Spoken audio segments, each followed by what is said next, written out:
যখন বিশেষ করে আমি কমিউনিস্ট হলাম, কমিউনিস্ট পার্টিতে ঢুকলাম, তখন এইটা আমি বুঝলাম আমার নিজের ব্যক্তিগত অভিজ্ঞতা থেকে যে খুব ধৈর্যের পরিচয় দিতে হবে এবং মানুষের সঙ্গে ভালো ব্যবহার করতে হবে। আর যারা শত্রুতাও করছে তাদের তাদের সঙ্গেও ভালো ব্যবহার করতে হবে, যাতে তাদের যে আমাদের সম্বন্ধে ভুল বোঝাবুঝি তাতে যায় আমরা টেনে আনতে পারি। এর জন্য অনেক ধৈর্য দরকার এবং ভালো ব্যবহার দরকার। এইটা আমার ব্যক্তিগতভাবে আমি বুঝেছি।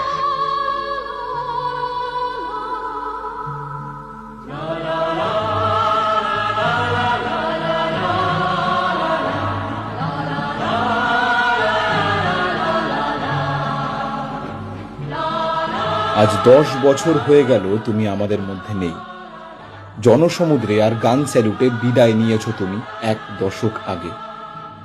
তুমি শালা বাংলাকে নষ্ট করে দিয়েছো, বাংলাকে বঞ্জার জমিন বানিয়েছো, বাংলাকে 100 বছর পিছিয়ে দিয়েছো, রিফিউজি ঢুকিয়েছো, ইংরেজি তুলে বাংলা ভাষা মাতৃদুগ্ধ বলেছো, দেশে প্রথম মোবাইলে হ্যালো, প্রথম আইটি সেক্টর আনার পরেও বাংলা থেকে নাকি কম্পিউটার তুলে দিয়েছো বলে অভিযোগ। তাই আজ 34 বছর পরেও একটা ফেসবুক এসেও চলে গেল, একটা ইনফোসিস হাপিত্যেশ করে বসে থাকলো জমির জন্য। সব বিপিও দীর্ঘশ্বাস ফেলছে, বাকি কোম্পানি ভুবনেশ্বরে চলে গেছে। একটাও সেক্টর 5 পরে সেক্টর 6, 7, 8 এলো না। রাজারহাটের পরে রানীহাট এলো না। ভূমি সংস্কারের পরে একটাও নতুন কৃষি বিপ্লব হলো না। উল্টে কৃষক আত্মহত্যা বেড়ে চলল গোটা দেশে। বাণিজ্য নগরী কাঁপিয়ে কৃষক মিছিল হলো, আর শৌখিন বাবু বিবিরা মানতে শিখলো যে দেওয়ালে পিঠ ঠেকে গেলে দেওয়াল জুড়ে লিখতে হয়, মিছিল করতে হয়। তোমার ওই পাগলা গৌতম চেয়েছিল গোটা দেশের সার্ভিস সেক্টর ক্যাপিটাল হোক বাংলা। নয়ডা, গুড়গাঁও এর অনেক আগে একটা রাজারহাট ছিল, একটা সিঙ্গুর হতো।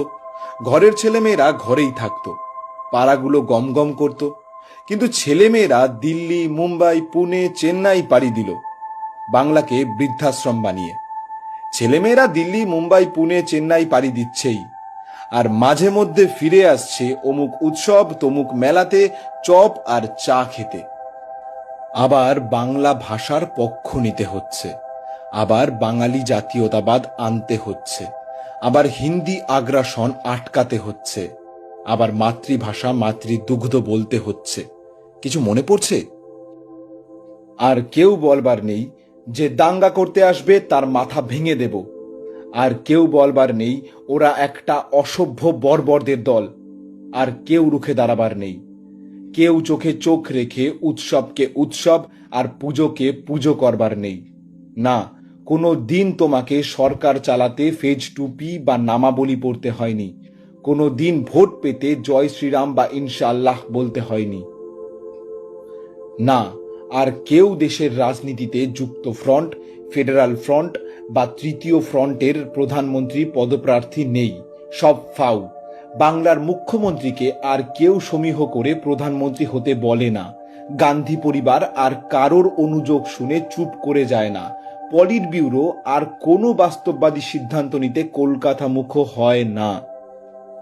আর কোনো ত্রিস্তর পঞ্চায়েত ব্যবস্থা বেঁচে নেই।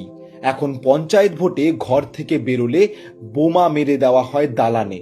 লাল পতাকাও নেই, তাই মেহনতি মানুষেরা বিভ্রান্ত। জাতের জন্য লড়বে না ভাতের জন্য? অনেকটা দেরি হয়ে গেছে, মাংস পোড়া গন্ধ ভাতের সাথে মিশে গেছে। এখন প্রতি ভোটের আগে বিরোধী শূন্য করার ফরমান জারি হয়। এখন ভোট উৎসব না, মৃত্যু মিছিল। মৃত্যু বাঙালি রাজনৈতিক কর্মী না, হিন্দু বা মুসলিমের হয়। এখন আর কেউ নেই বলার আমি নিরপেক্ষ নই, আমি মেহনতি মানুষের পক্ষে। এখন আর কেউ সুভাষ চক্রবর্তীর মতো দামালদের প্রশ্রয় দেওয়ার নেই, তাই হয়তো আর একটা সুভাষ চক্রবর্তীও নেই। এখন আর কেউ বিরোধীদের সেরফ পাত্তা না দিয়ে ইস্যুকে নন ইস্যু ও সামান্য বানিয়ে দিতে পারে না। গোটা দেশ দিকি দিকি জ্বলছে যখন একটা দারুণ বিস্ফোরণে জেগে উঠবে বলে তুমি গেছো, স্পর্ধা গেছে, বুদ্ধ গেছে, অন্ধকার এসেছে। ঘুমাও জ্যোতি বসু, আমরা জেগে আছি। হয়তো সামান্য কয়েকজন, কিন্তু আছি। কমরেড জ্যোতি বসু, তোমায় জানাই লাল লাল লাল সালাম। আমি কমিউনিস্ট, 65 বছর কমিউনিস্ট জন্য কাজ করছি। এবং আমরা বলি যে কমিউনিস্টরা বলে যে আমাদের মানুষের স্বার্থ ছাড়া আর কোনো স্বার্থ নেই, কিন্তু এটা আমি অভিজ্ঞতায় দেখেছি বলা যত সহজ করা তত সহজ না, কার্যক্ষেত্রে সেটা করা তত সহজ না। সেই জন্য এটা সবসময় আমাদের মনে রাখতে হবে, যারা মানুষের বন্ধু, যারা মানুষের প্রিয়, যারা মানুষের সমর্থন সহযোগিতা ভালোবাসা চান, তাদের এই কথাটা সবসময় মনে রাখতে হবে যে আমরা আমাদের মানুষের স্বার্থ ছাড়া আর কোনো স্বার্থ